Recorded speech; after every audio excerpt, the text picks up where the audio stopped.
Alright, give me a chance to get fully set up here. I will... Okay.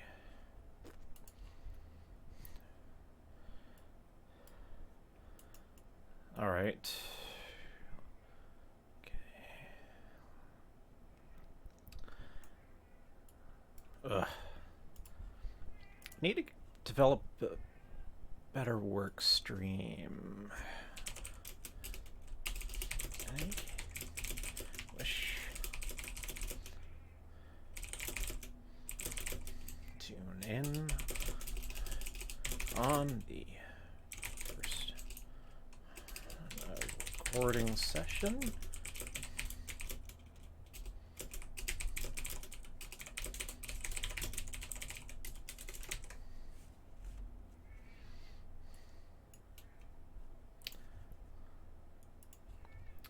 Here and here and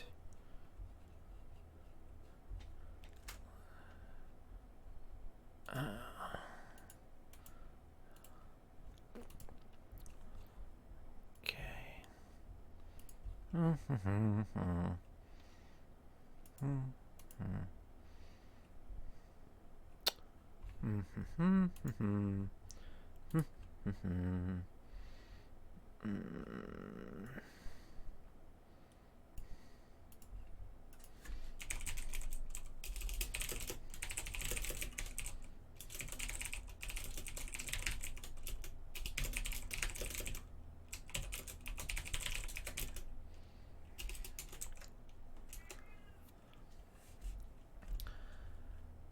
Alright, I think...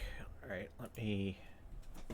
It looks like I'm showing up properly, and my audio level looks decent. And with that... Alright, more or less ready to go. Hi, this is Princess Azrael again, and I did not mean to go this long without doing any recording, but my plurality and I have been having some problems. Stresses in our household are fairly high for some reasons that are personal, some which are common to everybody in this time of pestilence. And I wasn't happy with how the last recording session went. I thought I was doing a fairly lackluster job of reading a story that was not in a mode that I'm very familiar with. As you might be able to tell from the way that I tend to speak, that I have a somewhat slightly antiquated and old-fashioned style in the way that I use English, and this affects the fluency with which I read texts. I'm actually good at reading material that is written to a style that is no longer considered current, whereas stuff that is written in a modern mode actually gives me more trouble. So, partly because of that, I have set MeltingCORE's New Gods fanfic to the side for one moment. I do definitely wish to get back to that, but another project has come along that Chara and myself wish to work on, and that is something a little more ambitious than simply doing straightforward story readings, although I'm starting with that right now. Chara and I think that we might be able, with the help of some friends, to get into actual dramatization, converting stories into a form more suitable for reading multiple parts, and rewriting rewriting expositional text to suit the needs of dramatic performance and so forth. And we have been owing a very good friend of ours for some time now a reading, at least, of Mark Twain's The Mysterious Stranger. Now, this is a fascinating work. I have not read it myself. Chara has not read it, although they are at least more familiar with Mark Twain than I am. This is, uh, technically speaking, an unfinished work. What we have of it was put into a publishable form after Mark Twain's death, and from what we have read, Twain was never entirely satisfied with what he had written up to that point. He kept experimenting with different ways of getting his story across, but all of the versions of the story, including the one that we are about to start reading, which is the most complete version, pertain to a character who is known as the mysterious stranger, or number 44 is another general term that Twain used for this character, who is meant to be, apparently, taken as an avatar or incarnation of Satan, or Ha-Shaitan, the familiar adversary of Abrahamic religions. And this is a subject of some interest to us. We hadn't known until our friend told us about the story that Twain had ever written such a thing. Chara tells me that Twain, towards the end of his life, had become embittered, that his writing took on a harder edge than it had been, and that this story no doubt dates from this period when Twain was in a sense radicalized by the political trends of the time. I know, for example, that Twain was bitterly opposed to the Spanish-American War, which marked his country's basically frank period of frank annexations of a colonial nature, and in the Caribbean and in the Pacific, that this this and other things no doubt contributed to the souring of Twain's outlook. And so we're all curious about the story that comes from this period, and the version of the mysterious stranger story that we are about to start here has an Austrian Renaissance setting. Although, well, you'll see what Twain has to think about that. It's starts in 1590 in Austria. Now, Twain apparently attempted to write this mysterious stranger character into an American setting, but this Austrian set tale is the version of the mysterious stranger story that Twain was trying to tell that is the most complete and comes to some kind of satisfactory end of sorts, although I don't know how much of that is due to the efforts of writers, friends of Twain's, trying to polish up this for publication. I expect that there's probably a lot here that I do not yet know, and well, those prefatory remarks having been made, I think that I will shortly begin the reading proper. As per usual, I'm going to probably be making quite a bit of mistakes, backing up, and so forth. This is intended to be the roughest of rough drafts of something that I hope will blossom into a full-fledged media production down the line. If if we feel that we can get some sort of handle on this material, it's, to be honest, just from the first glance, it's not clear to me how we would turn this into something that would be straightforward and dramatic. Let me have a smoke.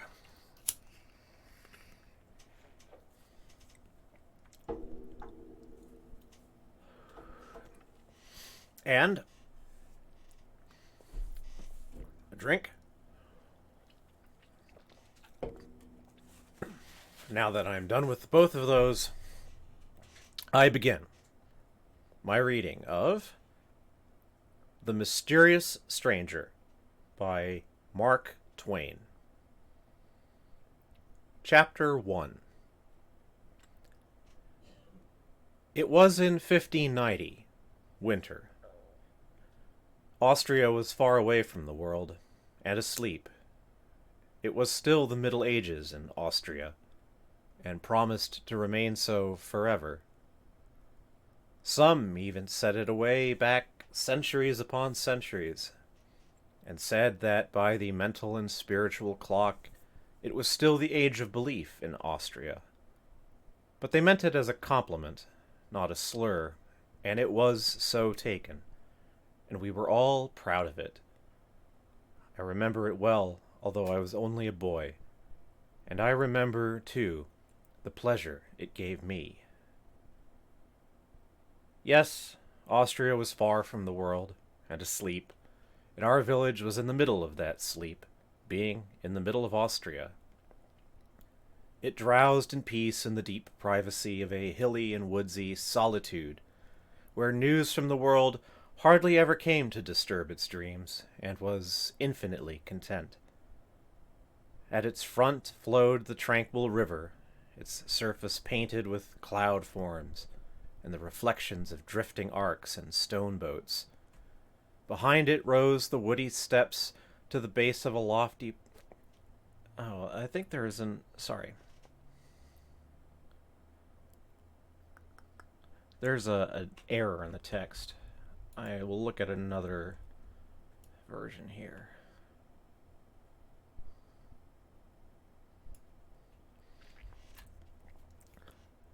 Behind it rose the woody steeps to the base of the lofty precipice. From the top of the precipice frowned a vast castle, its long stretch of towers and bastions mailed in vines. Beyond the river, a league to the left, was a tumbled expanse of forest-clothed hills cloven by winding gorges, where the sun never penetrated. And to the right, a precipice overlooked the river, and between it and the hills just spoken of lay a far-reaching plain dotted with little homesteads nested among orchards and shade trees. The whole region for leagues around was the hereditary property of a prince, whose servants kept the castle always in perfect condition for occupancy, but neither he nor his family came there oftener than once in 5 years. When they came, it was as if the Lord of the world had arrived, and had brought all the glories of its kingdoms along, and when they went, they left a calm behind which was like the deep sleep which follows an orgy. Esseldorf was a paradise for us boys. We were not overmuch pestered with schooling. Mainly, we were trained to be good Christians, to revere the Virgin, the Church, and the saints above everything. Beyond these matters, we were not required to know much, and in fact, not allowed to. Knowledge was not good for the common people, and could make them discontented with the lot which God had appointed for them, and God would not endure discontentment with his plans. We had 2 priests. One of them, Father Adolf, was a very zealous and strenuous priest, much considered. There may have been better priests in some respects than Father Adolf, but there was never one in our commune who was held in more solemn and awful respect. This was because he had absolutely no fear of the devil. He was the only Christian I have ever known of whom that could truly be said. People stood in deep dread of him. People stood in deep dread of him on that account, for they thought there must be something supernatural about him, or else he could not be so bold and so confident. All men speak in bitter disapproval of the devil, but they do it reverently, not flippantly. But Father Adolf's way was very different. He called him by every name he could lay tongue to, and it made everyone shudder that heard him, and often he would even speak of him scornfully and scoffingly. Then the people crossed themselves and went quickly out of his presence, fearing that something fearful might happen. Father Adolf had actually met Satan face to face more than once, and defied him. This was known to be so. Father Adolf said it himself. He never made any secret of it, but spoke it right out. And that he was speaking true there was proof in at least one instance, for on that occasion he quarreled with the enemy, and intrepidly threw his bottle at him, and there, upon the wall of his study, was the ruddy splotch where it struck and broke. But it was Father Peter, the other priest, that we all loved best and were sorriest for. Some people charged him with talking around in conversation that God was all goodness and would find a way to save all his poor human children. It was a horrible thing to say, but there was never any absolute proof that Father Peter said it, and it was out of character for him to say it too, for he was always good and gentle and truthful. He wasn't charged with saying it in He wasn't charged with saying it in the pulpit, where all the congregation could hear and testify, but only outside, in talk. And it is easy for enemies to manufacture that. Father Peter had an enemy, and a very powerful one. The astrologer who lived in a tumbled old tower up the valley, and put in his nights studying the stars. Everyone knew he could foretell wars and famines, though that was not so hard, for there was always a war and generally a famine somewhere. But he could also read any man's life through the stars in a big book he had, and find lost property, and everyone in the village, except Father Peter, stood in awe of him. Even Father Adolf, who had defied the devil, had a wholesome respect for the astrologer when he came through our village, wearing his tall pointed hat and his long flowing robe with stars on it, carrying his big book and a staff which was known to have magic power. The bishop himself sometimes listened to the astrologer, it was said, for, besides studying the stars and prophesying, the astrologer made a great show of piety, which would impress the bishop, of course. But Father Peter took no stock in the astrologer. He denounced him openly as a charlatan, a fraud with no valuable knowledge of any kind, or powers beyond those of an ordinary and rather inferior human being, which naturally made the astrologer hate Father Peter and wish to ruin him. It was the astrologer, as we all believed, who originated the story about Father Peter's shocking remark and carried it to the bishop. It was said that Father Peter had made the remark to his niece, Margaret, though Margaret denied it and implored the bishop to believe her and spare her old uncle from poverty and disgrace. But the bishop wouldn't listen. He suspended Father Peter indefinitely, though he wouldn't go so far as to excommunicate him on the evidence of only one witness. And now Father Peter had been out a couple of years, and our other priest, Father Adolf, had his flock. Those had been hard years for the old priest and Margaret. They had been favorites, but of course that changed when they came under the shadow of the bishop's frown. Many of their friends fell away entirely, and the rest became cool and distant. Margaret was a lovely girl of 18 when the trouble came, and she had the best head in the village, and the most in it. She taught the harp, and earned all her clothes and pocket money by her own industry. But her scholars fell off one by one now. She was forgotten when there were dances and parties among the youth of the village. The young fellows stopped coming to the house, all except all except Wilhelm Meidling, and he could have been spared. She and her uncle she and her uncle were sad and forlorn in their neglect and disgrace, and the sunshine was gone out of their lives. Matters went worse and worse all through the 2 years. Clothes were wearing out, bread was harder and harder to get, and now at last the very end was come. Solomon Isaacs had lent all the money he was willing to put on the house, and gave notice that tomorrow he would foreclose. 3 of us boys were always together, and had been so from the cradle, being fond of one another from the beginning, and this affection deepened as the years went on. Nikolaus Baumann, son of the principal judge of the local court, Seppi Vollmeyer, son of the keeper of the principal inn, the Golden Stag, which had a nice garden, with shade trees reaching down to the riverside, and pleasure boats for hire. And I was the third, Theodor Fischer, son of the church organist, who was also leader of the village musicians, teacher of the violin, composer, tax collector of the commune, sexton, and in other ways a useful citizen, and respected by all. We knew the hills and the woods as well as the birds knew them, for we were always roaming them when we had leisure, at least when we were not swimming, or boating, or fishing, or playing on the ice, or sliding downhill. And we had the run of the castle park, and very few had that. It was because we were pets of the oldest serving man in the castle, Felix Brandt, and often we went there, nights, to hear him talk about old times and strange things, and to smoke with him.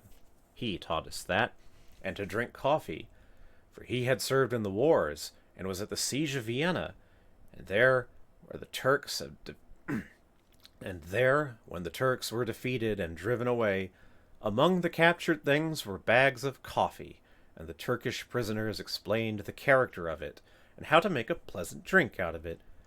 And now he always kept coffee by him to drink himself, and also to astonish the ignorant with. When it stormed, he kept us all night, and while it thundered and lightened outside, he told us about ghosts and horrors of every kind, and of battles and murders and mutilations and such things, and made it pleasant and cozy inside. And he told these things from his own experience largely. He had seen many ghosts in his time, and witches and enchanters, and once he was lost in a fierce storm at midnight in the mountains, and by the glare of the lightning had seen the wild huntsman rage on the blast with the spectre dogs chasing after him through the driving cloud rack. Also, he had seen an incubus once, and several times he had seen the great bat that sucks the blood from the necks of people while they are asleep, fanning them softly with its wings, and so keeping them drowsy till they die. He encouraged us not to fear supernatural things, such as ghosts, and said they did no harm, but only wandered about because they were lonely and distressed, and wanted kindly notice and compassion. And in time we learned not to be afraid, and even went down with him in the night to the haunted chamber and the dungeons of the castle. The ghost only appeared once, and it went by very dim The ghost appeared only once, and it went by very dim to the sight, and floated noiseless through the air, and then disappeared.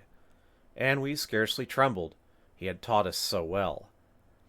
He said it came up sometimes in the night and woke him by passing its clammy hand over his face, but it did him no hurt. It only wanted sympathy and notice. But the strangest thing was that he had seen angels, actual angels out of heaven, and had talked with them. They had no wings, and wore clothes, and talked and looked and acted just like any natural person, and you would never know them for angels, except for the wonderful things they did which a mortal could not do, and the way they suddenly disappeared while you were talking with them, which was also a thing which no mortal could do. and he said they were pleasant and cheerful, not gloomy and melancholy like ghosts. It was after that kind of a talk one May night that we got up next morning and had a good breakfast with him, and then went down and crossed the bridge and went away up into the hills on the left to a woody hilltop which was a favorite place of ours.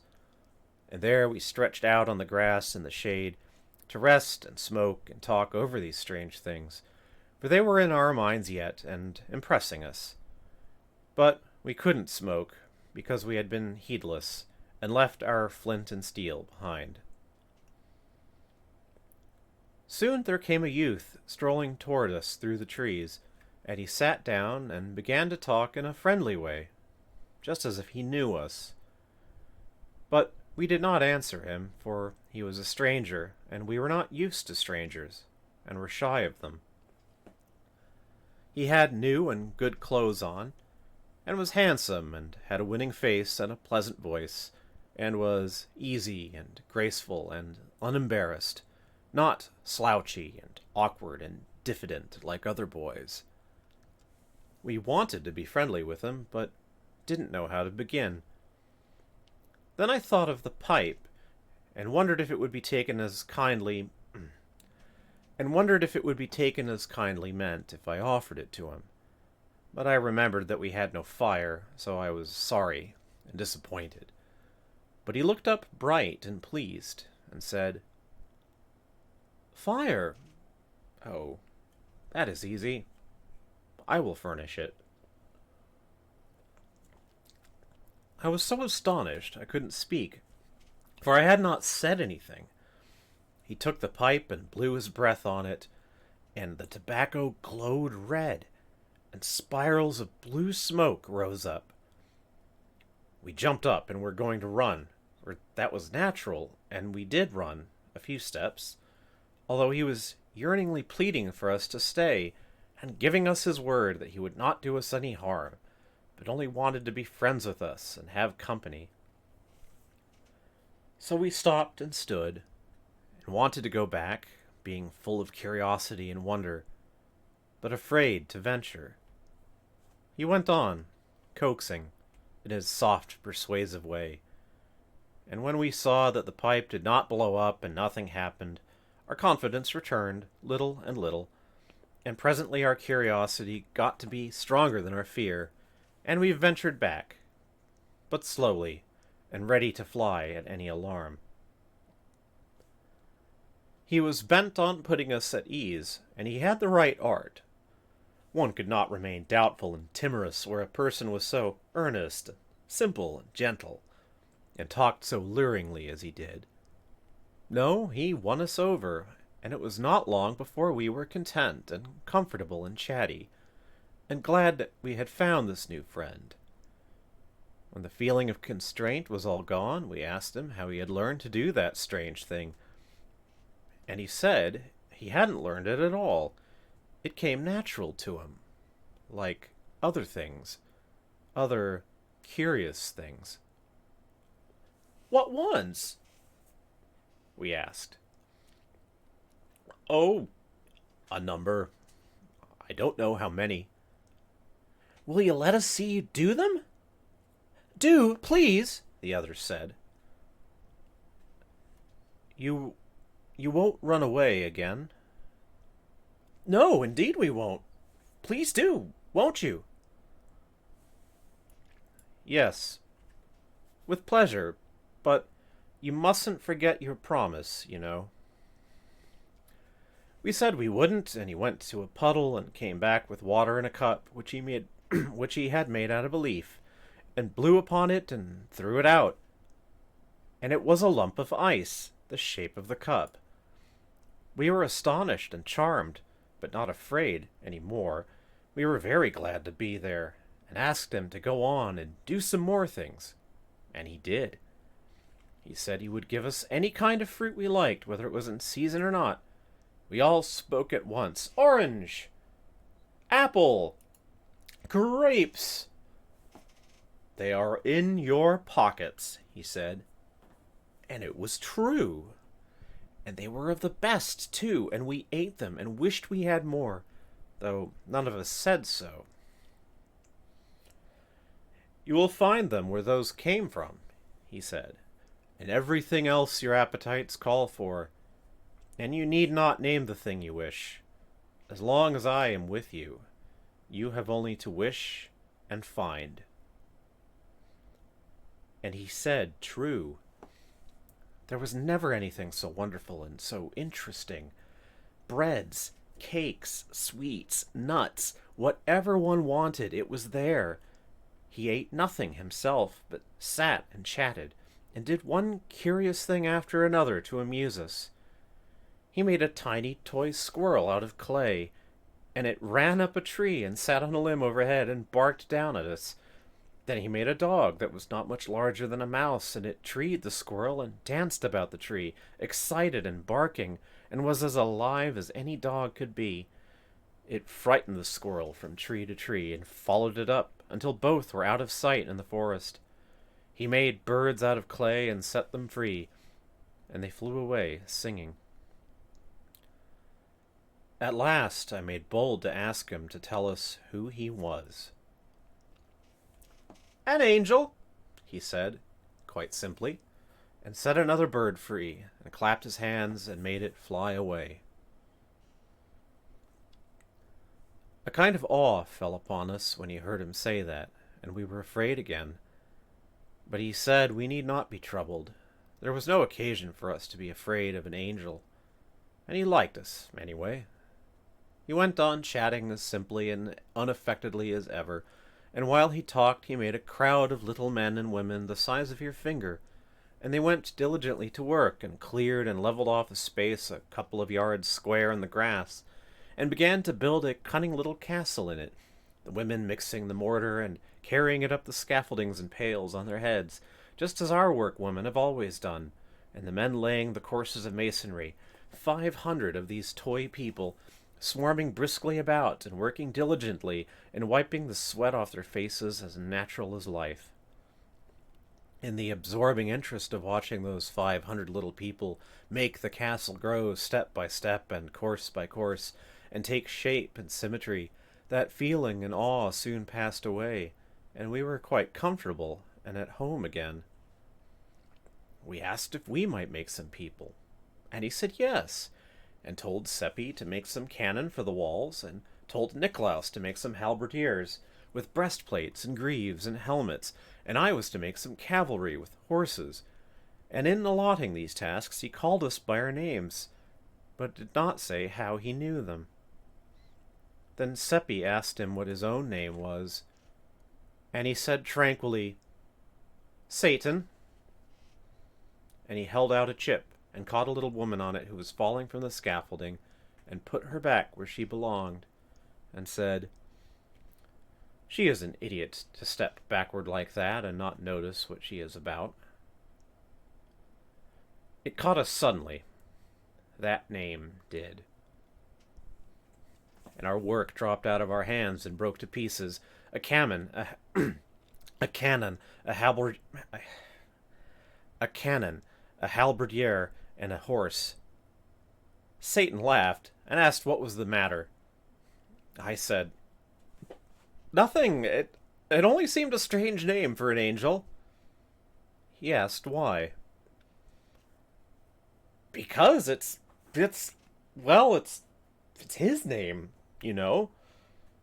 "Yes, he is my uncle." He said it placidly, but it took our breath for a moment, and made our hearts beat. He did not seem to notice that, but mended our halberdiers and things with a touch, handing them to us finished, and said, "Don't you remember? He was an angel himself once." "Yes, it's true," said Seppi. "I didn't think of that." "Before the fall, he was blameless." "Yes," said Niklaus. "He was without sin." "It is a good family, ours," said Satan. "There is not a better. He is the only member of it that has ever sinned." I should not be able to make anyone understand how exciting it all was. You know that kind of quiver that trembles around through you when you are seeing something so strange and enchanting and wonderful that it is just a fearful joy to be alive and look at it. And you know how you gaze, and your lips turn dry and your breath comes short, but you wouldn't be anywhere but there, not for the world. I was bursting to ask one question. I had it on my tongue's end, and I could hardly hold it back, but I was ashamed to ask it. It might be a rudeness. Satan set an ox down that he had been making, and smiled up at me and said, "It wouldn't be a rudeness, and I should forgive it if it was. Have I seen him? Millions of times.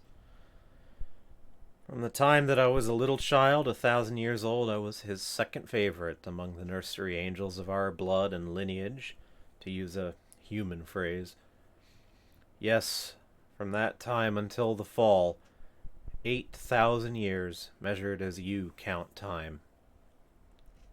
8,000? Yes. He turned to Seppi and went on as if answering something that was in Seppi's mind. "Why, naturally I look like a boy, for that is what I am. With us, what you call time is a spacious thing. It takes a long stretch of it to grow an angel to full age." There was a question in my mind, and he turned to me and answered it. "I am 16,000 years old, counting as you count." Then he turned to Nikolaus and said, "No, the fall did not affect me, nor the rest of the relationship. It was only he that I was named for who ate of the fruit of the tree, and then beguiled the man and the woman with it. We others are still ignorant of sin. We are not able to commit it. We are without blemish, and shall abide in that estate always. We..." Two of the little workmen were quarreling, and in buzzing little bumblebee voices they were cursing and swearing at each other. Now came blows and blood. Then they locked themselves together in a life-and-death struggle. Satan reached out his hand and crushed the life out of them with his fingers, threw them away, wiped the red from his fingers on his handkerchief, and went on talking where he had left off. "We cannot do wrong. Neither have we any disposition to do it, for we do not know what it is." It seemed a strange speech in the circumstances, but we barely noticed that. We were so shocked and grieved at the wanton murder he had committed, for murder it was. That was its true name, and it was without palliation or excuse, for the men had not wronged him in any way. It made us miserable, for we loved him, and we had thought him so noble and so beautiful and gracious, and had honestly believed he was an angel, and to have him do this cruel thing, it lowered him so, and we had such pride in him. He went right on talking, just as if nothing had happened, telling us about his travels and the interesting things he had seen, and the big worlds of our solar system, and of other solar systems far away in the remotenesses of space, and about the customs of the immortals that inhabit them, somehow fascinating us, enchanting us, charming us in spite of the pitiful scene that was now under our eyes. For the wives of the little dead men had found the crushed and shapeless bodies and were crying over them, and sobbing and lamenting, and a priest was kneeling there with his hands crossed upon his breast, praying, and crowds of pitying friends were massed about them, reverently uncovered, with their bare heads bowed, and many with the tears running down, a scene which Satan paid no attention to, until the small noise of the weeping and praying began to annoy him. Then he reached out and took the heavy board seat of our swing and brought it down and mashed all of those people into the earth just as if they had been flies, and went on talking just the same. "An angel! And kill a priest, an angel who did not know how to do wrong, and yet destroys in cold blood hundreds of helpless poor men and women who had never done him any harm. It made us sick to see that awful deed, and to think that none of those poor creatures were prepared, except the priest, for none of them had ever heard a mass or seen a church. And we were witnesses. We had seen these murders done, and it was our duty to tell, and let the law take its course. But he went on talking right along, and worked his enchantments upon us again with that fatal music of his voice.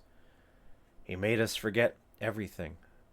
We could only listen to him, and love him, and be his slaves to do with us as he would.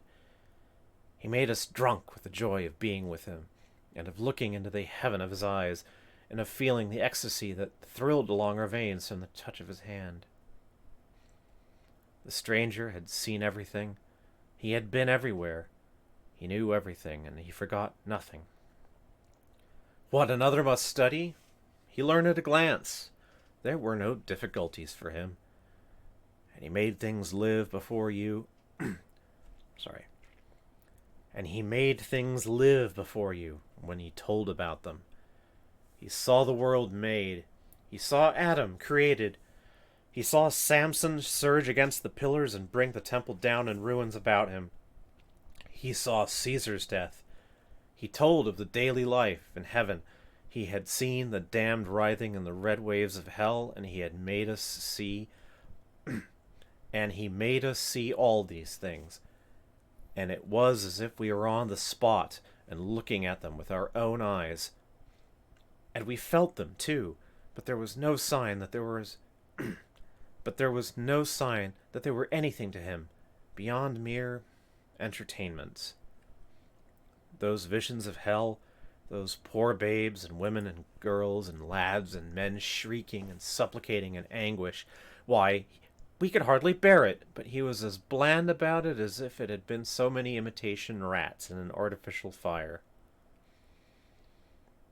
And always, when he was talking about men and women here on earth and their doings, even their grandest and sublimest, we were secretly ashamed, for his manner showed that to him they and their doings were of paltry, poor consequence. Often you would think he was talking about flies, if you didn't know.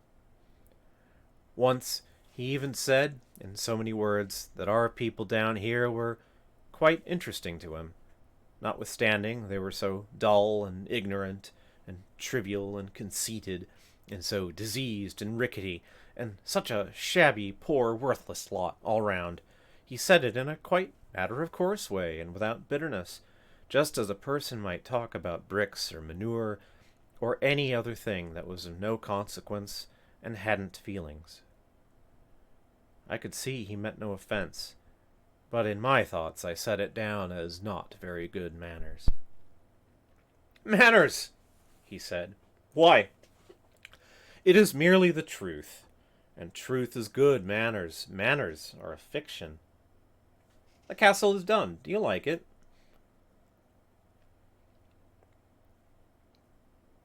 Anyone would have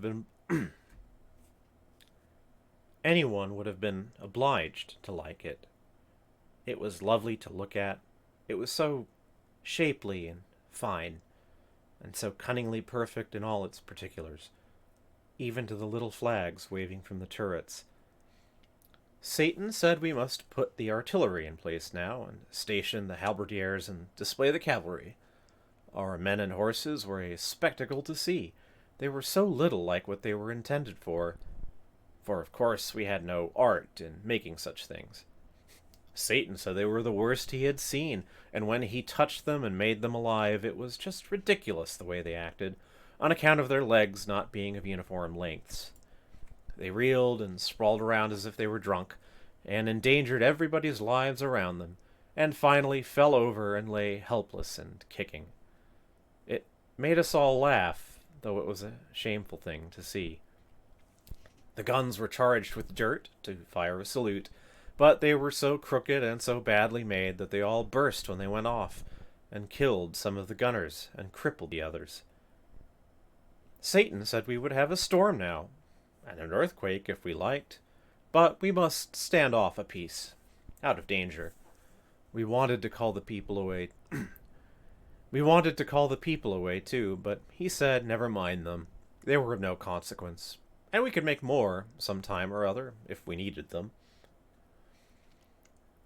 A small storm cloud began to settle down black over the castle, and the miniature lightning and thunder began to play, and the ground to quiver, and the wind to pipe and wheeze, and the rain to fall, and all the people flocked into the castle for shelter. The cloud settled down, blacker and blacker, and one could see the castle only dimly through it. The lightning blazed out flash upon flash, and pierced the castle and set it on fire, and the flames shone out red and fierce through the cloud. And the people came flying out, shrieking, but Satan brushed them back, paying no attention to our begging, and crying and imploring, and in the midst of the howling of the wind and volleying of the thunder, the magazine blew up. The earthquake rent the ground wide, and the castle's wreck and ruin tumbled into the chasm, which swallowed it from sight and closed upon it, with all that innocent life, not one of the 500 poor creatures escaping. Our hearts were broken. We could not keep from crying. "Don't cry," Satan said. "They were of no value." "But they are gone to hell!" "Oh, it is no matter. We can make plenty more." It was of no use to try to move him. Evidently, he was wholly without feelings, and could not understand. He was full of bubbling spirits, and as gay as if there were a wedding instead of a fiendish massacre, and he was bent on making us feel as he did, and of course his magic accomplished his desire. It was no trouble to him. He did whatever he pleased with us. In a little while we were dancing on that grave, and he was playing to us on a strange, sweet instrument which he took out of his pocket, and the music... But there was no music like that, unless perhaps in heaven, and that was where he had brought it from, he said. It made one mad, for pleasure, and we could not take our eyes from him, and the looks that went out of our eyes came from our hearts, and their dumb speech was worship. He brought the dance from heaven too, and the bliss of paradise was in it. Presently he said he must go away on an errand, but we could not bear the thought of it, and clung to him, and pleaded with him to stay. That pleased him, and he said so, and said he would not go yet, but would wait a little while, and we would sit down and talk a few minutes longer.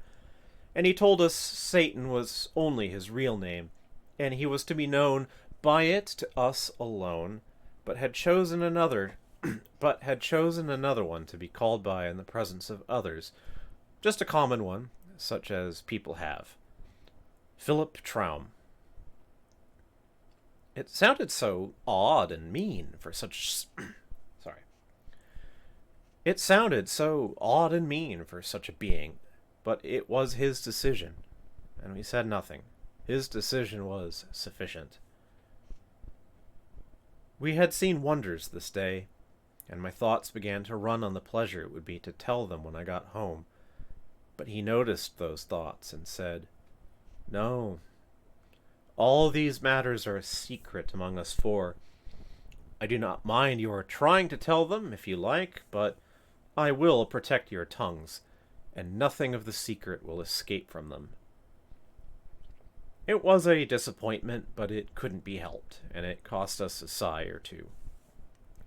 We talked pleasantly along, and he was always reading our thoughts and responding to them, and it seemed to me that this was the most wonderful of all the things he did, but he interrupted my musings and said, "No, it would be wonderful for you, but it is not wonderful for me. I am not limited like you. I am not subject to human conditions. I can measure and understand your human weaknesses, for I have studied them, but I have none of them. My flesh is not real, although it would seem firm to your touch. My clothes are not real. I am a spirit." Father Peter is coming.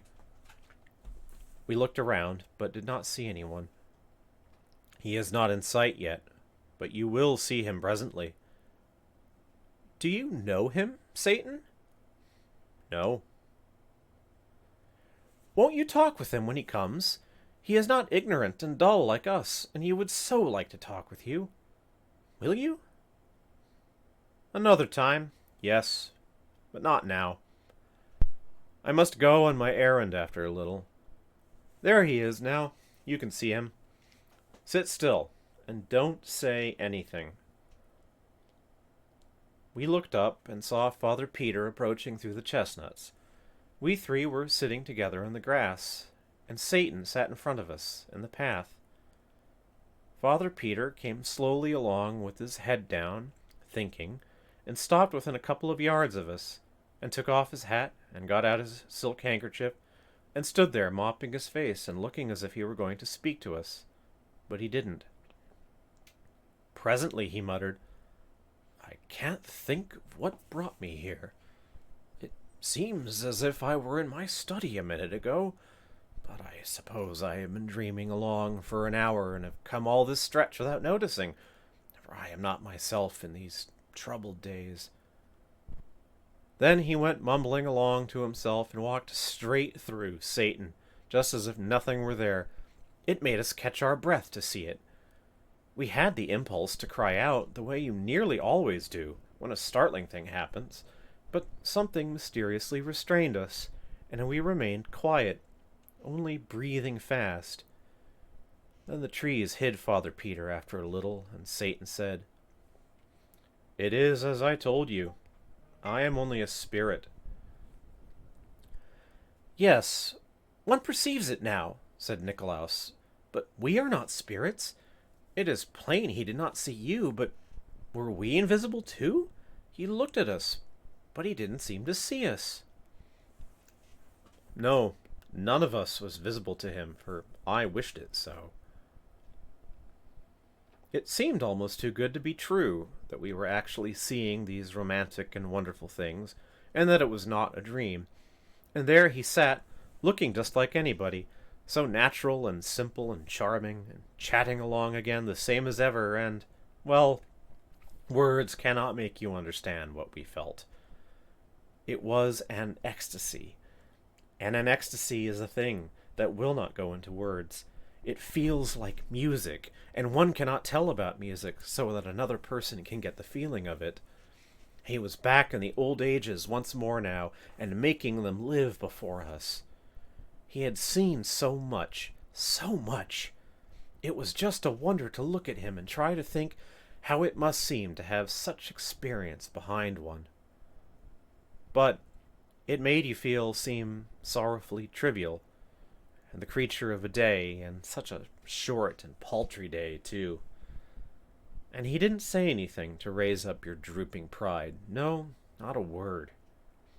He always spoke of men in the same old indifferent way, just as one speaks of bricks and manure piles and such things. You could see that they were of no consequence to him, one way or the other. He didn't mean to hurt us. You could see that, just as we don't mean to insult a brick when we disparage it. A brick's emotions are nothing to us.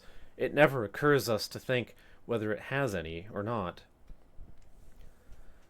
Once when he was bunching the most illustrious kings and conquerors and poets and prophets and pirates and beggars together, just a brick pile, I was shamed into putting in a word for man, and asked him why he had made so much difference between men and himself. He had to struggle with that a moment. He didn't seem to understand how I could ask such a strange question. Then he said, "The difference between man and me, the difference between a mortal and an immortal, between a cloud and a spirit." He picked up a woodlouse that was creeping along a piece of bark.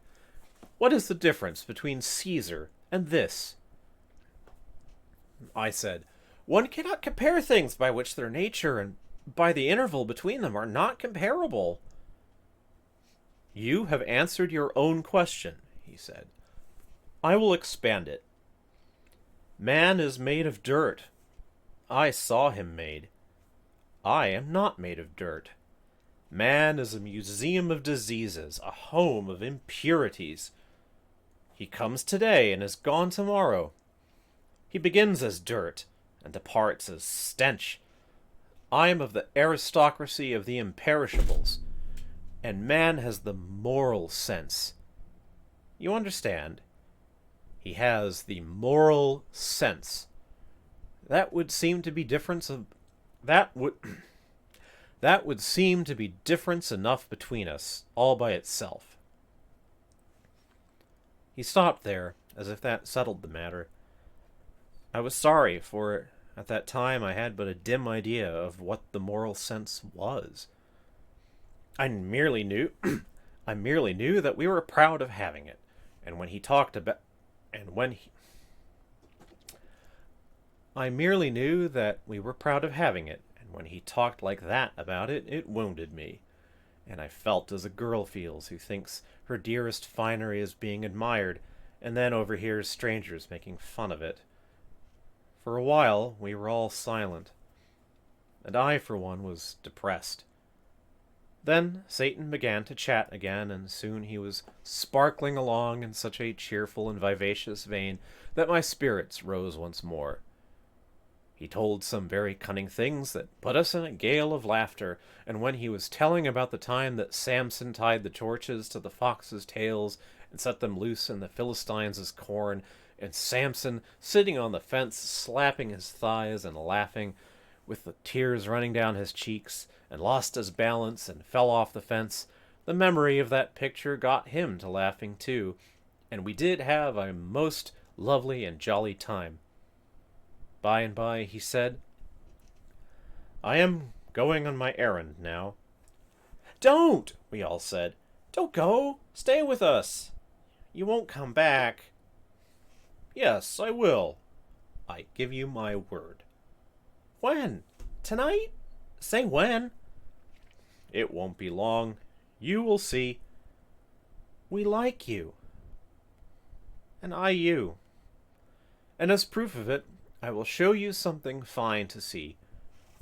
Usually when I go, I merely vanish, but now I will dissolve myself and let you see me do it." He stood up, and it was quickly finished. He thinned away until he was a soap bubble, except that he kept his shape. You could see the bushes through him as clearly as you see things through a soap bubble, and all over him played and flashed the delicate iridescent colors of the bubble, and along with them was that thing shaped like a window sash, which you always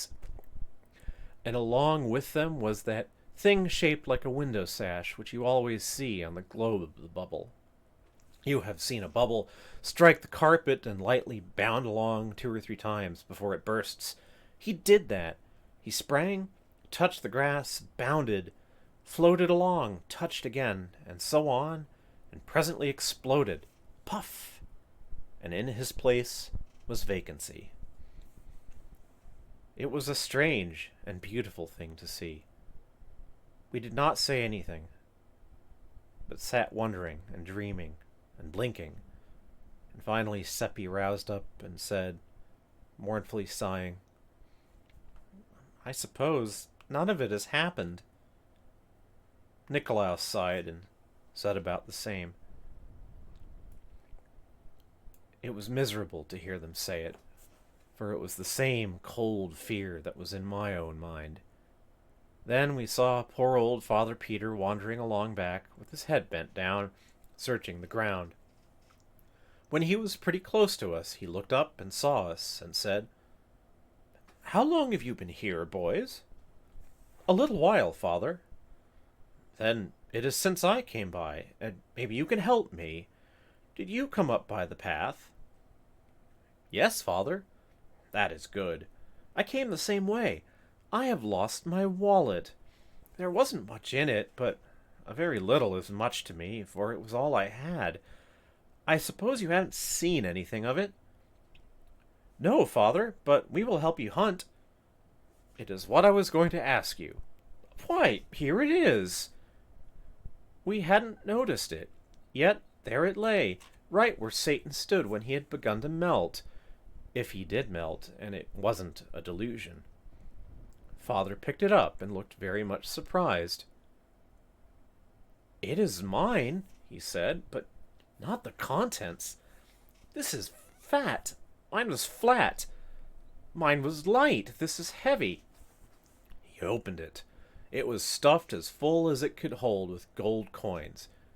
He let us gaze our fill, and of course we did gaze, for we had never seen so much money at one time before. All our mouths came open to say, "Satan did it," but nothing came out. There it was, you see. We couldn't tell what Satan didn't want told. He had said so himself. "Boys, did you do this?" It made us laugh, and it made him laugh, too, as soon as he thought what a foolish question it was. "Who has been here?" Our mouths came open to answer, but stood so for a moment, because we couldn't say nobody, for it wouldn't be true, and the right word didn't seem to come. Then I thought of the right one and said it. "Not a human being." "That is so," said the others, and let their mouths go shut. "It is not so," said Father Peter, and looked at us very severely. I came by here a while ago, and there was no one here, but that is nothing. Someone has been here since. I don't mean to say that the person didn't pass here before you came, and I don't mean to say you saw him, but someone did pass, that I know. On your honor, you saw no one?" "Not a human being." "That is sufficient. I know you are telling me the truth." He began to count the money on the path, we on our knees, eagerly helping to stack it in little piles. It's 1,100 ducats odd," he said. "Oh dear, if it were only mine. And I need it so." And his voice broke and his lips quivered. "It is yours, sir," we all cried out at once. "Every heller." "No, it isn't mine. Only 4 ducats are mine. The rest—" He fell to dreaming, poor old soul, and caressing some of the coins in his hands, and forgot where he was, sitting there with his heels on his old gray head bare. It was pitiful to see. "No," he said, waking up, "it isn't mine. I can't account for it. I think some enemy. It must be a trap." Nicolaus said, "Father Peter, with the exception of the astrologer, you haven't a real enemy in the village, nor Margit either, and not even a half enemy that's rich enough to chance 1,100 ducats to do you a mean turn. I'll ask you if that's so or not." He couldn't get around that argument, and it cheered him up. "But it isn't mine. You see, it isn't mine. In any case." He said it in a wistful way, like a person that wouldn't be sorry, but glad if anybody would contradict him. "It is yours, Father Peter, and we are witness to it. Aren't we, boys?" Yes, we are, and we'll stand by it, too." "Bless your hearts, you do almost persuade me. You do, indeed. If I only had 100-odd ducats of it, the house is mortgaged for it, and we've no home for our heads if we don't pay tomorrow, and that 4 ducats is all we've got in the—" "It's yours, every bit of it, and you've got to take it. We are bail that it's all right. Aren't we, Theodore? Aren't we, Seppi?" We two said yes, and Nicolaus stuffed the money back into the shabby old wallet and made the owner take it. So he said he would use 200 of it, for his house was good enough security for that, and he would put the rest at interest, till the rightful owner came for it. And on our side we must sign a paper showing how he got the money, a paper to show to the villagers as proof that he had not gotten out of his troubles a paper to show to the villagers as proof that he had not gotten out of his troubles dishonestly. It made immense talk next day when Father Peter paid salt.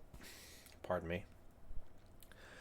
It made immense talk next day when Father Peter paid Solomon Isaacs in gold and left the rest of the money with him at interest. Also, there was a pleasant change.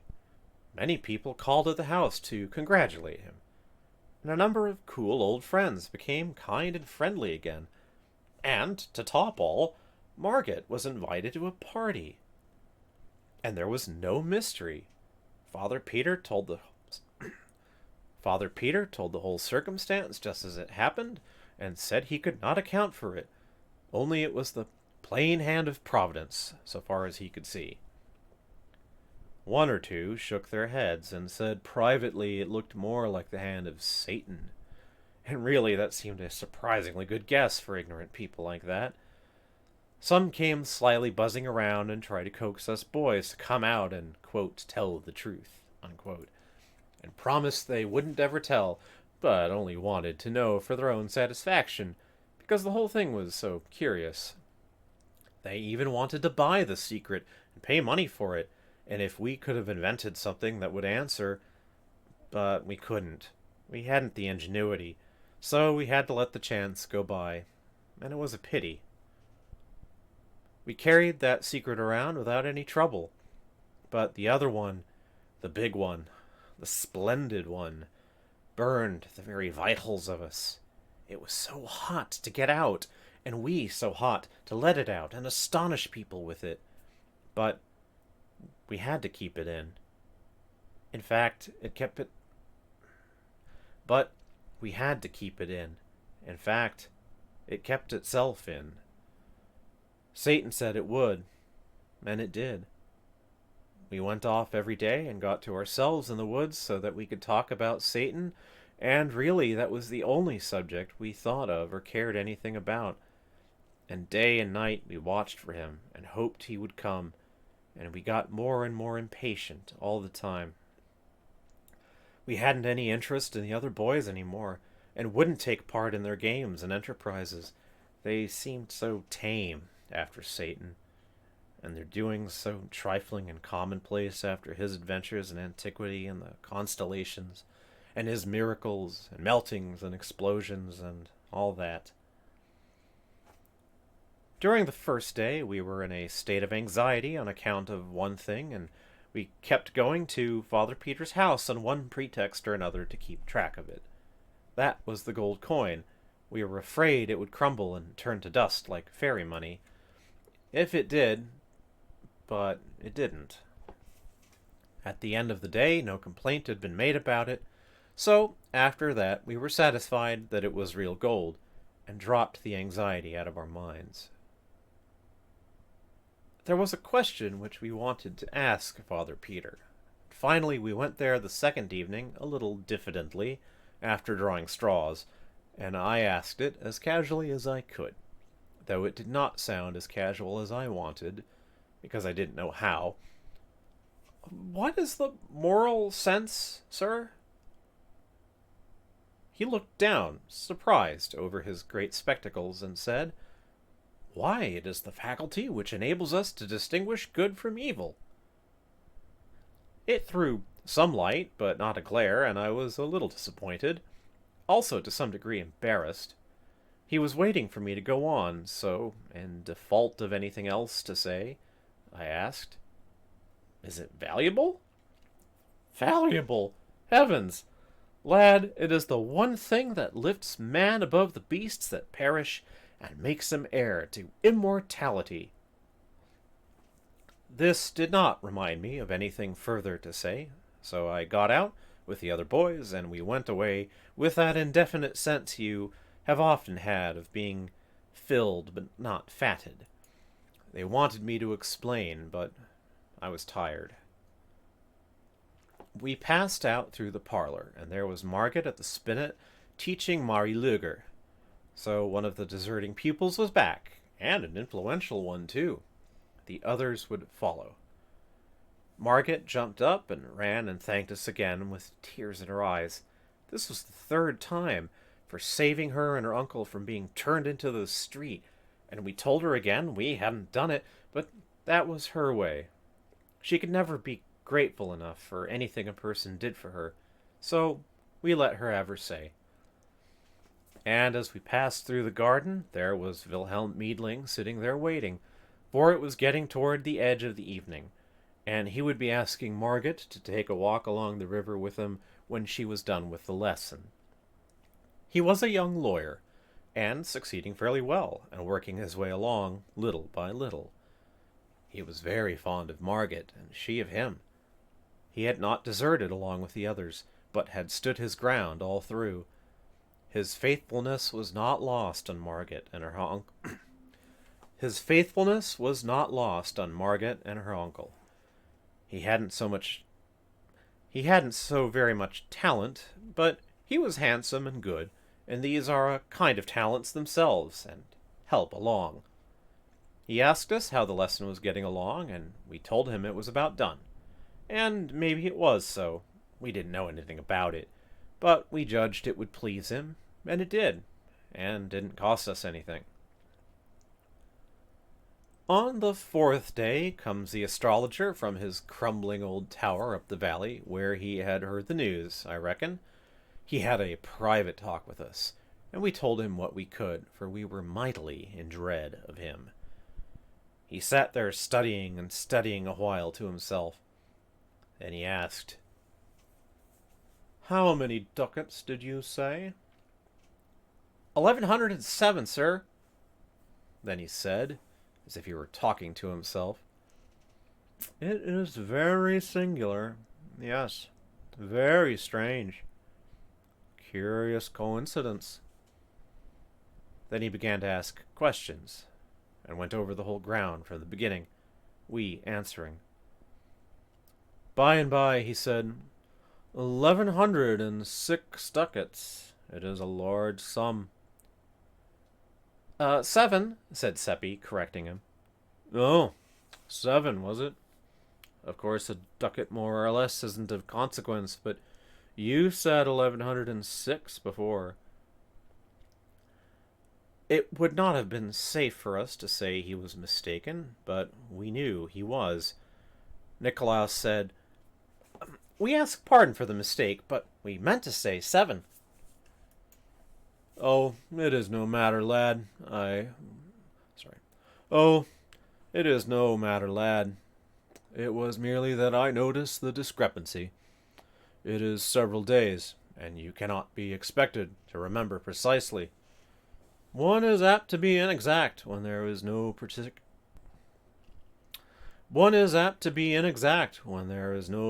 circumstance to impress the count upon the memory." But there was one, sir, said Seppi eagerly. "What was it, my son?" asked the astrologer indifferently. "First, we all counted the piles of coin, each in turn, and all made it the same, 1106. But I had slipped one out for fun when the count began, and now I slipped it back and said, 'I think there is a mistake. There are 1107. Let us count again.' We did, and of course I was right. They were astonished. Then I told them how it came about. The astrologer asked us if this was so, and we said it was. 'That settles it,' he said. 'I know the thief now. Lads, the money was stolen.' Then he went away, leaving us very much troubled and wondering what he could mean. In about an hour we found out, for by that time it was all over the village that Father Peter had been arrested for stealing a great sum of money from the astrologer. Everybody's tongue was loose and going. Many said it was not in Father Peter's character and must be a mistake, but the others shook their heads and said misery and want could drive a suffering man to almost anything. About one detail there were no differences. All agreed that Father Peter's account of how the money came into his hands was just about unbelievable. It had such an impossible look. They said it might have come into the astrologer's hands in some such way, but into Father Peter's? Never. Our characters began to suffer now. We were Father Peter's only witnesses. How much did he probably pay us to back up his fantastic tale? People talked that kind of talk to us pretty freely and frankly, and were full of scoffings when we begged them to believe, really, we had told only the truth. Our parents were harder on us than anyone else. Our fathers said that we were disgracing our families, and they commanded us to purge ourselves of our lie, and there was no limit to their anger when we continued to say we had spoken true. Our mothers cried over us and begged us to give back our bribe and get back our honest names and save our families from shame and come out and honorably confess. And at last, we were so worried and harassed that we tried to tell the whole thing, Satan and all, but no, it wouldn't come out. We were hoping and longing all the time that Satan would come and We were hoping and longing all the time that Satan would come and help us out of our trouble, but there was no sign of him. Within an hour after the astrologer's talk with us, Father Peter was in prison, and the money sealed up and in the hands of the officers of the law. The money was in a bag, and Solomon Isaacs said he had not touched it since he had counted it.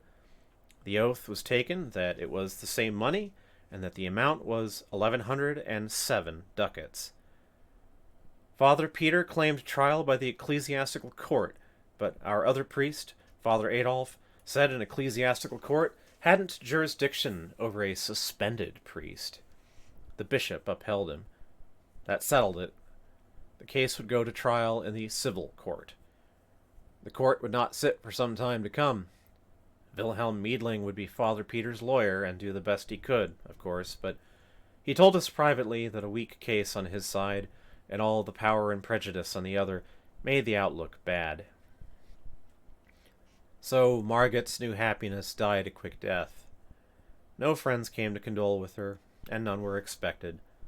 An unsigned note withdrew her invitation to the party. There would be no scholars to take lessons. How could she support herself? She could remain in the house, for the mortgage was paid off, though the government, and not poor Solomon Isaacs, had the mortgage money. Though the government, and not poor Solomon Isaacs, had the mortgage money in its grip for the present. Old Ursula, who was cook, chambermaid, housekeeper, laundress, and everything else for Father Peter, and had been Margot's nurse in early years, said God would provide. But she said that from habit, for she was a good Christian. She meant to help in the providing, to make sure, if she could find a way. We boys wanted to go and see Margot and show friendliness for her, but our parents were afraid of offending the community and wouldn't let us. The astrologer was going around and flaming everybody against Father Peter, and saying he was an abandoned thief and had stolen 1,107 gold ducats from him. He said he knew he was a thief from that fact, for it was exactly the sum he had lost, and which Father Peter pretended he had, quote, found, unquote.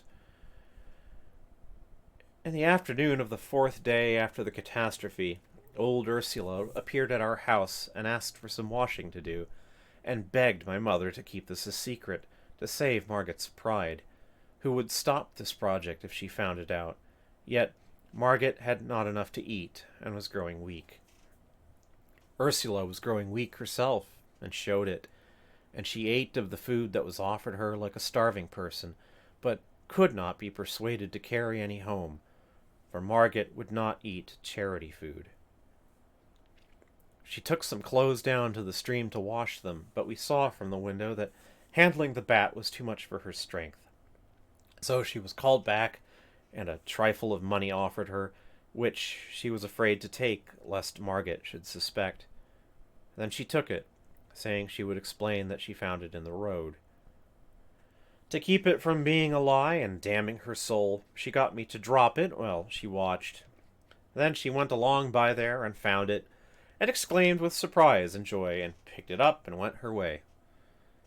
Like the rest of the village, she could tell everyday lies fast enough and without taking any precautions against fire and brimstone on their account, but this was a new kind of lie, and it had a dangerous look because she hadn't any practice in it. After a week's practice, it wouldn't have given her any trouble. It is the way we are made. I was in trouble, for how would Margaret live? Ursula could not find a coin in the road every day, perhaps not even a second one. And I was ashamed, too, for not having been near Margaret, and she so in need of friends, but that was my parents' fault, not mine, and I couldn't help it. I was walking along the path, feeling very downhearted, when a most cheery and tingling freshening up sensation went rippling through me. And I was too glad for any words, for I knew by that sign that Satan was by. I had noticed it before. Next moment he was alongside of me, and I was telling him all my trouble and what had been happening to Margaret and her uncle. While we were talking, we turned a curve and saw old Ursula resting in the shade of a tree, and she had a lean, stray kitten in her lap and was petting it. I asked her where she got it, and she said it came out of the woods and followed her, and she said it probably hadn't any mother or any friends, and she was going to take it home and take care of it. Satan said, I understand you are very poor.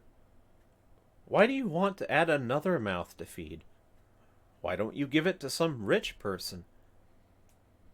Ursula bridled at this and said, Perhaps you would like to have it. You must be rich with your fine clothes and quality airs. Then she sniffed and said, Give it to the rich. The idea. The rich don't care for anybody but themselves. It's only the poor that have feeling for the poor and help them. The poor and God. God will provide for this kitten. What makes you think so? Ursula's eyes snapped with anger. Because I know it, she said. Not a sparrow falls to the ground without his seeing it. But it falls, all the same. What good is seeing it fall? Old Ursula's jaws worked, but she could not get any word out for the moment. She was so horrified. When she got her tongue, she stormed out, Go about your business, you puppy, or I will take a stick to you. I could not speak. I was so scared. I knew that with his notions about the human race, Satan would consider it a matter of no consequence to strike her dead, there being, quote, plenty more, unquote. But my tongue stood still. I could give her no warning. But nothing happened. Satan remained tranquil and indifferent. I suppose he could not be insulted by Ursula any more than the king could be insulted by a tumblebug. The old woman jumped to her feet when she made her remark and did it as briskly as a young girl. It had been many years since she had done the like of that. That was Satan's influence. He was a fresh breeze to the weak and sick wherever he came. His presence affected even the lean kitten, and it skipped to the ground and began to chase a leaf. This surprised Ursula, and she stood looking at the creature and nodding her head wonderingly, her anger quite forgotten. What's come over it? She said. A while ago it could hardly walk. You have not seen a kitten of that breed before, said Satan. Ursula was not proposing to be friendly with the mocking stranger, and she gave him an ungentle look and retorted, Who asked you to come here and pester me, I'd like to know, and what do you know about what I've seen and what I haven't seen? You haven't seen a kitten with the hair spines on its tongue pointing to the front, have you? No, nor you either. Well, examine this one and see. Ursula was become pretty spry, but the kitten was sprier, and she could not catch it, and had to give it up. Then Satan said, Give it a name, and maybe it will come. Ursula tried several names, but the kitten was not interested. Call it Agnes. Try that. The creature answered to the name, and came. Ursula examined its tongue. Upon my word, it's true, she said. I have not seen this kind of cat before. Is it yours? No. Then how did you know its name so pat? Because All cats of that breed are named Agnes. They will not answer to any other. Ursula was impressed. It is the most wonderful thing! Then a shadow of trouble came into her face, for her superstitions were aroused, and she reluctantly put the creature down, saying, I suppose I must let it go. I am not afraid. No, not exactly that. Though the priest... Well, I've heard people, indeed many people, and besides, it is quite well now and can take care of itself. She sighed and turned to go, murmuring, It is such a pretty one, too, and it would be such company, and the house is so sad and lonesome these troubled days. Miss Margaret so mournful, and just a shadow, and the old master shut up in jail. It seems a pity not to keep it. Ursula turned quickly, just as if she were hoping someone would encourage her. Why? She asked wistfully. Because this breed brings luck. Does it? Is it true? Young man, do you know it to be true? How does it bring luck? Well, it brings money, anyway. Ursula looked disappointed. Money? A cat bring money? The idea! You can never sell it here. People do not buy cats here. One can't even give them away. She turned to go. I don't mean sell it. I mean have an income from it. This kind is called the lucky cat.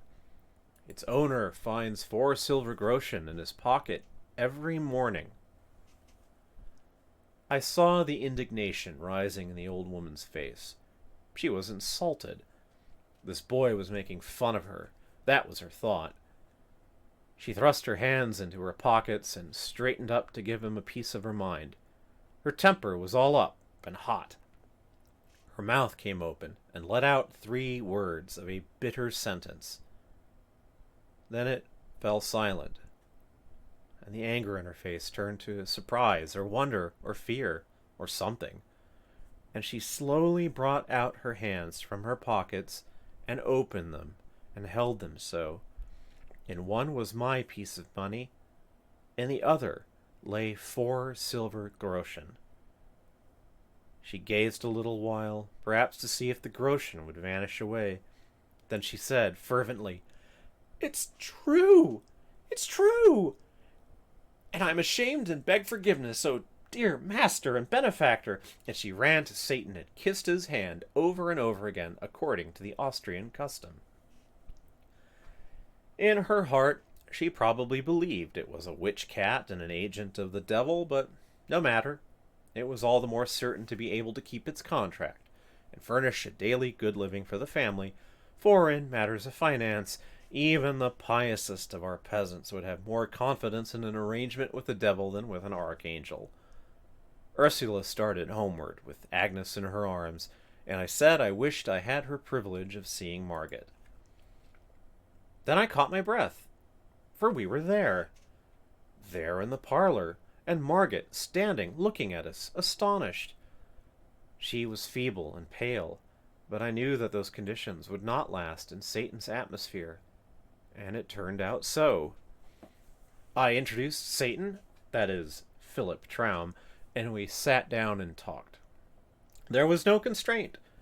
We were simple folk in our village, and when a stranger was a pleasant person, we were soon friends. Margaret wondered how we got in without her hearing us. Traum said the door was open, and we walked in and waited until she should turn around and greet us. That was not true. No door was open. We entered through the walls, or the roof, or down the chimney, or somehow. But no matter. What Satan wished a person to believe, the person was sure to believe, and so Margaret was quite satisfied with that explanation. And then the main part of her mind was on Traum, anyway. She couldn't keep her eyes off him. He was so beautiful. That gratified me and made me... proud. I hoped he would show off some, but he didn't. He seemed to be he seemed only interested in being friendly and telling lies. He said he was an orphan. That made Margaret pity him. The water came into her eyes. He said he had never known his mamma. She passed away while he was a young thing, and said his papa was in shattered health and had no property to speak of, in fact, none of any earthly value, but he had an uncle in business down in the tropics, and he was very well off and had a monopoly, and it was from this uncle that he drew his support. The very mention of a kind uncle was enough to remind Margaret of her own, and her eyes filled again. She said she hoped their two uncles would meet some day. It made me shudder. Philip said he hoped so too, and that made me shudder again. "Maybe they will," said Margaret. "Does your uncle travel much?" "Oh, yes. He goes all about. He has business everywhere." And so they went on chatting, and poor Margaret forgot her sorrows for one little while anyway. It was probably the only really bright and cheery hour she had known lately. I saw she liked Philip, and I knew she would. And when he told her he was studying for the ministry, I could see that she liked him better than ever.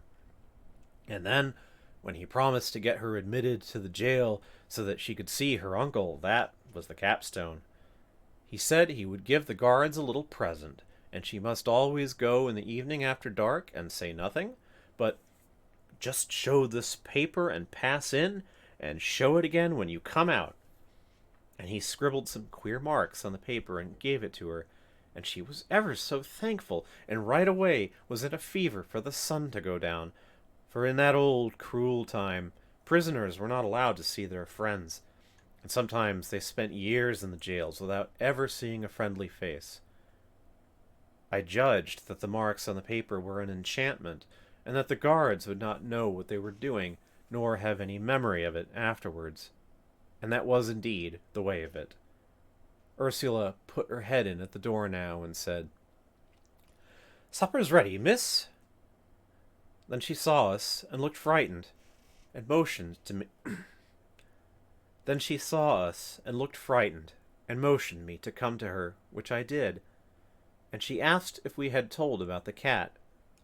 I said no, and she was relieved, and said, "Please don't, for if Miss Margaret knew, she would think it was an unholy cat, and would send for a priest, and have its gifts all purified out of it, and then there wouldn't be any more, and then there wouldn't be any more dividends."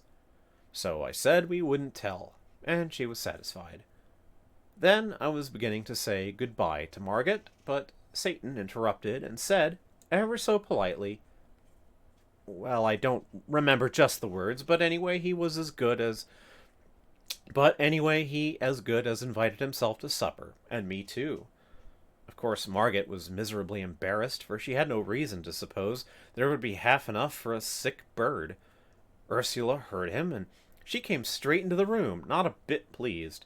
At first she was astonished to see Margaret looking so fresh and rosy, and said so.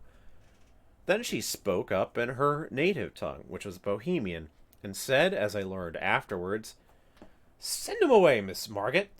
There's not victuals enough." Before Margaret could speak, Satan had the word, and was talking back at Ursula in her own language, which was a surprise to her, and for her mistress, too. He said, "Didn't I see you down the road a while ago?" "Yes, sir." "Ah, that pleases me. I see you remember me." He stepped to her and whispered, "I told you, it is a lucky cat. Don't be troubled. It will provide." That sponged the slate of Ursula's feelings clean of its anxieties, and a deep financial joy shone in her eyes. The cat's value was augmenting. It was getting full time for Margaret to take some sort of notice of Satan's invitation, and she did it in the best way, the honest way that was natural to her. She said she had little to offer, but that we were welcome if we would share it with her. We had supper in the kitchen, and Ursula waited at table. A small fish was in the frying pan, crisp and brown and tempting, and one could see that Margit was not expecting such respectable food as this. Ursula brought it, and Margit divided it between Satan and me, declining to take any of it herself, and was beginning to say she did not care for fish today, but she did not finish the remark. It was because she noticed that another fish had appeared in the pan. She looked surprised, but did not say anything. She probably meant to inquire of Ursula about this later. There were other surprises, flesh and game, and wines and fruits, things which had been strangers in that house lately. But Margit made no exclamations, and now even looked unsurprised, which was Satan's influence, of course. Satan talked right along and was entertaining, and made the time pass pleasantly and cheerfully. And although he told a good many lies, it was no harm in him, for he was only an angel and did not know any better. They do not know right from wrong. I knew this, because I remembered what he had said about it. He got on the good side of Ursula. He praised her to Margit, confidentially, but speaking just loud enough for Ursula to hear. He said she was a fine woman, and he hoped some day to bring her and his uncle together. Very soon Ursula was mincing and simpering around in a ridiculous, girly way, and smoothing out her gown, and prinking at herself like a foolish old hen, and all the time pretending she was not hearing what Satan was saying. I was ashamed, for it showed us to be what Satan considered us, a silly race, trivial.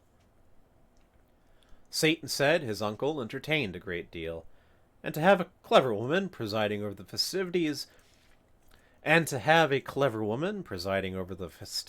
would double the attractions of the place. But your uncle is a gentleman, isn't he? Asked Margit. Yes, said Satan indifferently. Some even call him a prince, out of compliment, but he is not bigoted. To him, personal merit is everything, rank nothing. My hand was hanging down by my chair. Agnes came along and licked it. By this act, a secret was revealed. I started to say, "It is all a mistake. This is just a common ordinary cat. The hair needles on her tongue point inward, not outward." But the words did not come, because they couldn't. Satan smiled upon me, and I understood. When it was dark, Margit took food and wine and fruit in a basket and hurried away to the jail, and Satan and I walked toward my home. I was thinking to myself that I should like to see what the inside of the jail was like. Satan overheard the thought, and the next moment we were in the jail. We were in the torture chamber, Satan said. The rack was there, and the other instruments, and there was a smoky lantern or two hanging on the walls, and helping to make the place look dim and dreadful. There were people there, and executioners, but as they took no notice of us, it meant that we were invisible. A young man lay bound, and Satan said he was suspected of being a heretic, and the executioners were about to inquire into it. They asked the man to confess to the charge, and he said he could not, for it was not true. Then they drove splinter after splinter under his nails, and he shrieked with the pain.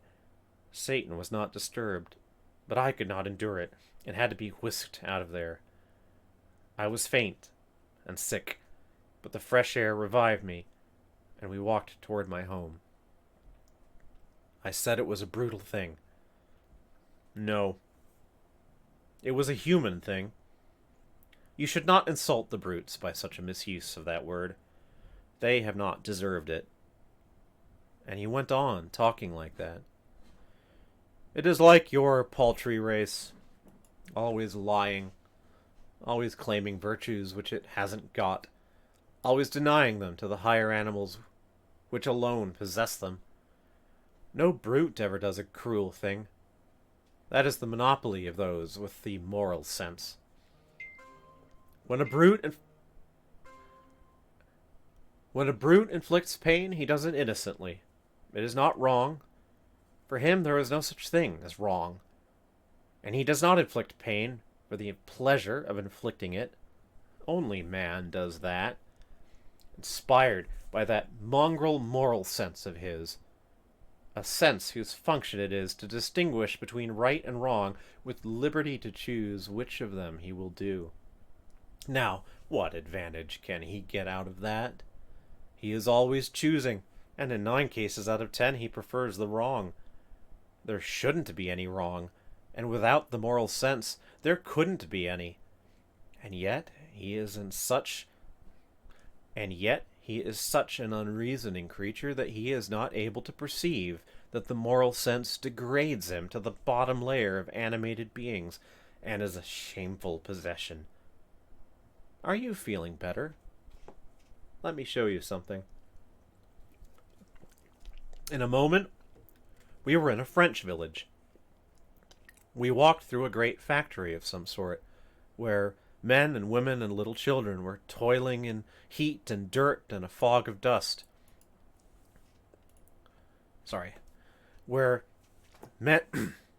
We walked through a great factory of some sort, where men and women and little children were toiling in heat and dirt and a fog of dust, and they were clothed in rags, and drooped at their work, for they were worn and half-starved, and weak and drowsy.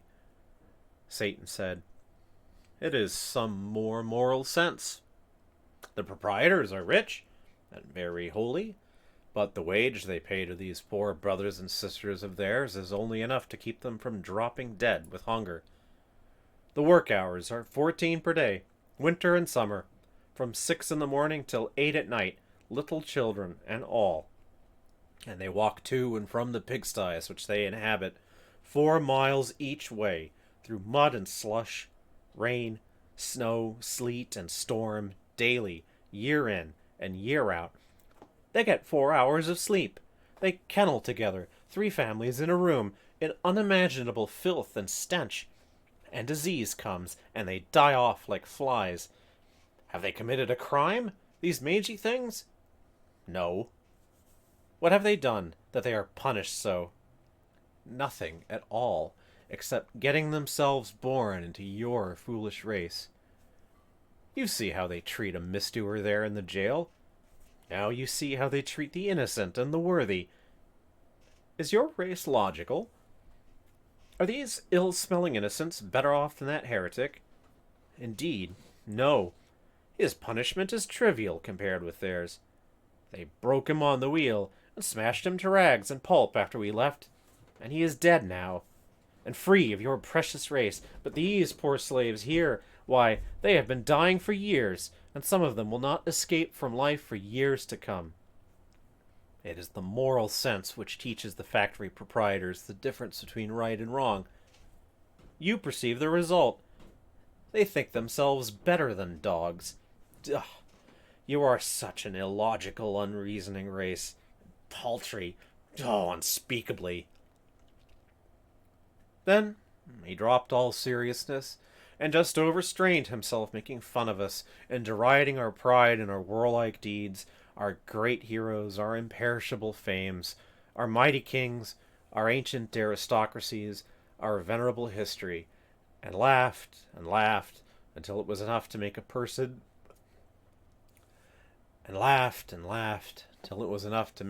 sick to hear him. And finally he sobered a little and said, "But, after all, it is not all ridiculous. There is a sort of pathos about it, when one remembers how few are your days, how childish your pomps, and what shadows you are." I haven't reached the end of a chapter, but I am gonna stop right now. I can hear that dinner is on its way, and yeah, I'm a little uncertain about the text, online text that I chose to read, because Like, I'm apparently about a third of the way through, and yet I haven't reached a chapter 2 heading yet, and I'm kind of wondering if there's some problem. Um, well, this is quite the story. Uh, yeah.